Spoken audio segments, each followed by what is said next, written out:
Greetings, I am Tankfish, and I have benzodiazepine dependence. Have you ever heard of Art of War? I'm sure you do. The famous phrase, flank them and spank them, comes from it after all. It contains wisdoms that war experts have been using to slap each other for eons. But have you ever wondered, where the f is part 2? Well, fear not, for I, Tankfish, commander of the fish tank, master of all 7 forms of lightsaber combats, terror of the flanks, the Faceborn, the great Robloxian warlord, have conceived a sequel of this great piece of literature after spending countless sleepless nights of being penetrated in the rectum in StarCraft 2 by cheese and Korean tryhards. I shall pass this great knowledge down and enlighten the newer generation. Just f***ing do it! No, you shut the f***.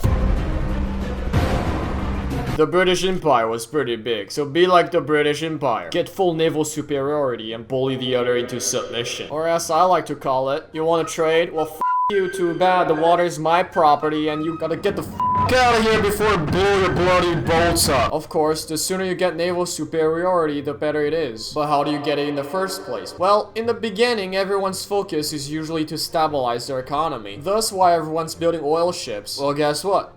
Oil ships don't have guns.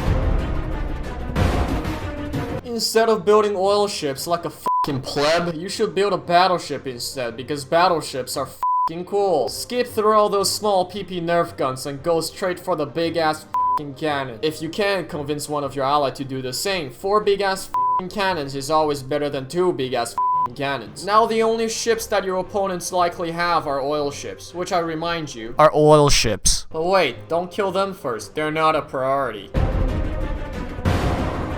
The first thing you should do when your battleship is out is to go straight up full Pearl Harbor with his f***ing port. Why? Because you're trying to remove the possibility of your opponents creating the only thing that threatens your battleships in the early game. Other f***ing battleships. Because if your opponents are smart, they'll start building a battleship while you're beginning to smite his port with the might of a battleship. This is where your ally's battleship comes into play. Because guess what? 2 battleships can beat 1 battleship, so don't give him any mercy. Bismarck that and sink it. With this, your opponents will be locked on their island before they start building planes. Why? Because where's their port? Right, dead. And I don't think any smart person would try to build a port when there are battleships staring angrily at them on the coast.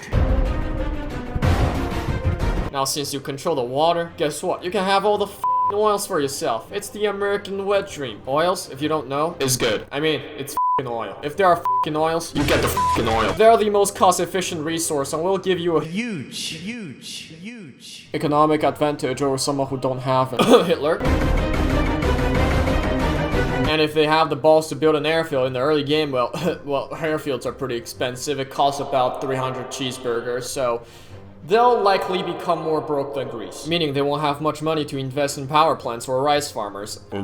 Soldiers. And since a plane or 2 with some rice farmers cannot beat too many rice farmers, it's the perfect moment to invade them and appropriate their resources.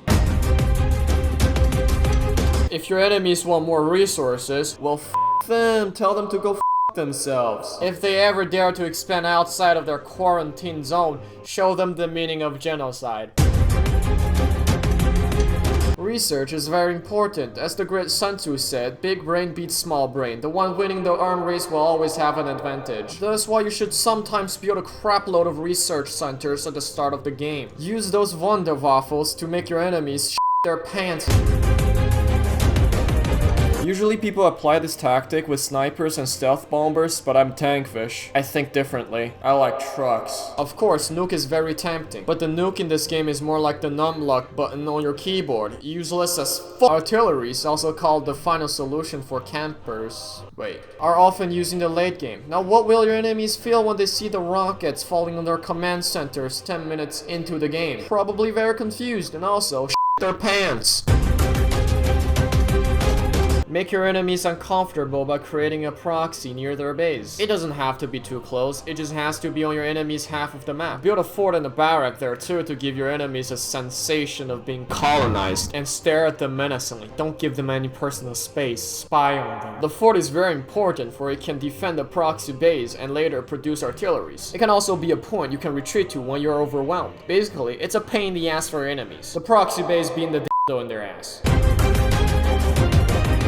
People strike at where it hurts the most. In this case, you will be extremely hurt if they manage to kill your artillery. So think of your artillery as your nuts. Protect them at all costs. Before sending them out, make sure they're well defended by enough infantry from both you and your allies so that they don't get, yeah.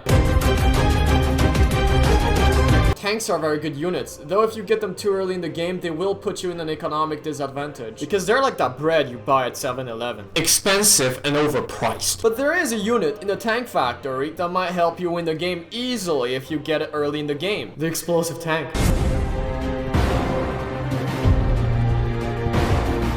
Explosive tank rush is very simple. You build explosive tanks as fast as possible, and with some infantry supports, you go full on Hiroshima or your enemy's command centers. Get 3 explosive tanks along with some heavy soldiers, and blow your enemies straight out of the game. Explosive tanks are called tanks, but they don't tank any shots. Move your heavy soldiers in first as a distraction so the command center doesn't send your explosive tanks straight to Allah. And avoid enemy soldiers with their explosive tanks so they don't detonate on accident like the power plant in Chernobyl.